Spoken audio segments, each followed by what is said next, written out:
su persona, está lloviendo, están cayendo tamarillos, ya puse por ahí un plotón a ver para parar. Me decía mi Ignorita ahora fuera del micrófono que está preocupada que están pasando la reforma de la salud si no había pasado en el Congreso. Sí, señor. Silvia, no entendía Ignorita eso, que está pasando la reforma de la salud, dijo el presidente Petro, pero no es que se había caído o se iba a caer. Tiene razón, Ignorita.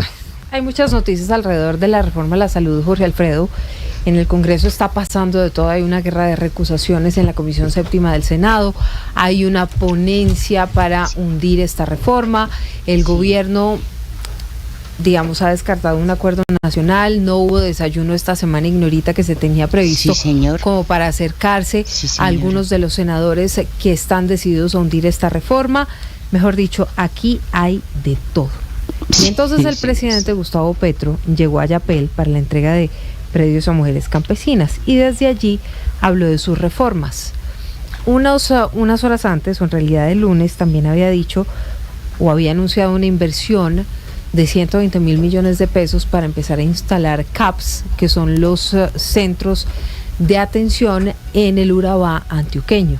Entonces el presidente dice, mire, pues como el Congreso nos está torpedeando esta reforma a la salud, vamos a empezar a implementarla, a ponerla en marcha sin necesidad del Congreso de la República. Pero Andrés tiene más detalles, mi Ignorita Bella, sobre qué es lo que está pasando alrededor de todo este tema de la reforma.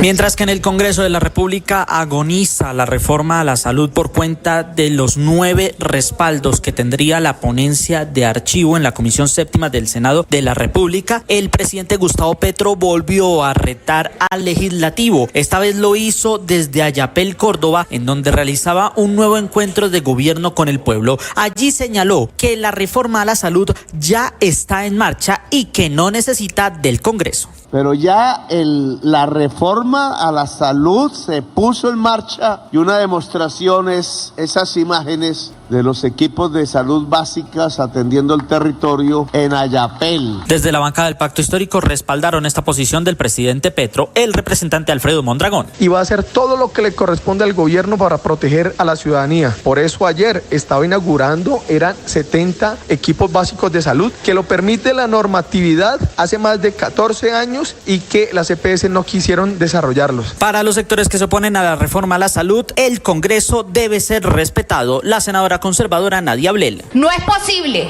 que hoy, cuando hay disensos al interior de la comisión, se presente una proposición como esta, que busca excluirnos de la discusión, cuando tenemos un derecho legal y constitucional de dar el debate. Como lo hemos manifestado, estamos listos para dar el debate, y así lo hemos solicitado en diversas ocasiones, pero no se nos ha dado la oportunidad. Mientras tanto, siguen siendo recusados los integrantes de la Comisión Séptima, buscando apartarlos del debate y en un tire y afloje entre el gobierno y la oposición, modificar el quórum para determinar los votos. Sin embargo, la discusión solamente se retomará hasta después de Semana Santa. Hasta después de Semana Santa. Eso está caliente, su merced. Nuestro Carmona con su rollazo político. Es un rollazo, señorita, un rollazo. Pero qué rollazo, eso está caliente, su merced. Oiga, don Alvarito, el presidente Petro que dijo ayer por allá desde Córdoba que la reforma a la salud ya se puso en marcha y toda esa joda, su merced.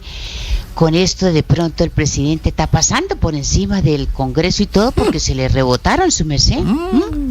Pues, señorita, lo que pasa es que el Congreso no raja ni presta el hacha. No, ni siquiera quisieron ir a un desayuno para negociar la reforma. Buena parte del Congreso tiene como proyecto político bloquear totalmente las reformas de Petro. Y eso aquí y en todas partes hace que los gobiernos reaccionen a tratar de actuar por vía ejecutiva. En Estados Unidos ha pasado reiteradamente. Obama lo bloquearon y se dedicó a sacar órdenes ejecutivas. Yo escribí una columna hace 9 meses, que el título era Empujando a Petro a gobernar por decreto, diciendo no se alegren tanto de bloquear las reformas porque los gobiernos se mueven. El caso de la justicia es especialmente crítico porque es un sistema que está en crisis. Si bloquean todo, pues ¿qué va a pasar? El tal chuchuchú de que habla Petro, que es cierto. Se van quebrando las EPS, van trasladando a los afiliados a unas pocas, sobre todo a la nueva EPS que controla el gobierno ahora, y desde ahí empiezan a dar un manejo distinto de lo que hay hoy. Es una necedad no tratar de salvar ese sistema que está en serios problemas. Sí, es cierto que la reforma que presentó Petro es exagerada, es maximalista, tiene problemas, pero es que el Congreso decide lo que quiere. Sí, Entonces sí, que sí. propongan otras cosas y se apruebe una reforma distinta.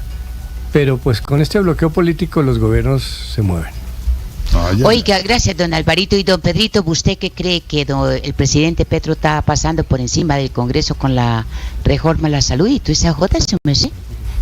Mire, Ignorita, yo creo que el presidente Petro tiene con esta reforma un gran problema que podía resolverlo Sí, si él señor. quisiera de verdad negociarlo en un escenario tranquilo. El presidente Petro hace unos días canceló un desayuno. Sí. El presidente Petro no ha tenido el manejo del Parlamento para sacar adelante una propuesta moderada. Sí, Y ahí yo creo que radica los inconvenientes del presidente. Ojalá que después, en la siguiente legislatura, se sentaran de una manera sosegada y Sí. tranquila para tratar de reformarla. Y por el otro lado, todos los cambios que el presidente haga en este momento del sistema lo está haciendo con la ley vigente, que es la ley 100, y la que a él no le gusta. Ay, sí, Don Pedro, pero muchas canceló el gracias. desayuno porque no le confirmaron. No, Y señor. Laura Sarabia Acuérdese, estuvo llamando a los congresistas y le dijeron que no Ay, iban a ¿se ir. fue? pero se le olvida un detallito, Esteban. Él el viernes lanzó una idea de una constituyente. Claro, claro. Pero más allá de la Entonces, constituyente dijo que no le cerró la puerta Entonces- completamente a un acuerdo nacional. Es más, él se recriminó en un principio haber querido incluir a gente de diferentes sectores porque dijo que lo que querían era cambiarle, digamos, sus políticas. Claro. Entonces A mí el presidente Petro se cerró a la parece banda que desde el viernes. Pero si el presidente de la República cita un desayuno a unos señores congresistas para discutir un tema tranquilamente en un desayuno un lunes, pues lo mínimo es que hubieran ido. Pero es que algunos partidos por escrito desde el viernes dijeron que no iban. El Centro Democrático, por ejemplo. No, por eso. Pues si a mí me invitan a un desayuno y me sueltan lo de la constituyente, yo tampoco voy. Yo sí voy, pero ¿qué es el desayuno? Es que el desayuno era para la reforma de la salud. Para la reforma a la salud era otro Pero tema.